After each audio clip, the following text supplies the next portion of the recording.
1912ல் Titanic கப்பல் முழுகிட்டு இருந்தப்போ ஒவ்வொருத்தராக செத்துட்டு இருந்தாங்க. ஆனால் ஒருத்தரை தவிர.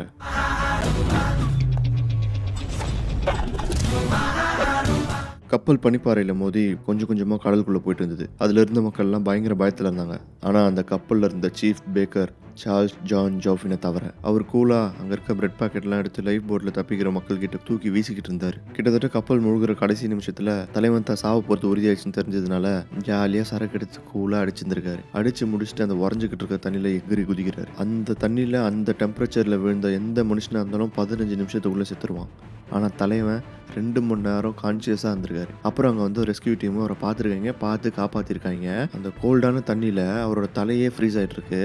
ஆனால் அவரோட ஹார்ட் இன்னும் துடிச்சிட்டு இருந்திருக்கு. இதுக்கு சயின்டிஸ்ட் என்ன காரணம் சொல்கிறாங்கன்னா, தலைவன் முதல்ல பதட்டப்படல. அதே மாதிரி அந்த கோல்டான டெம்பரேச்சரில் அவரை வார்ம் பண்ணுறதுக்கு அந்த ஆல்கஹால் ஹெல்ப் பண்ணியிருக்கலாம் அப்படின்ற மாதிரி சொல்கிறாங்க.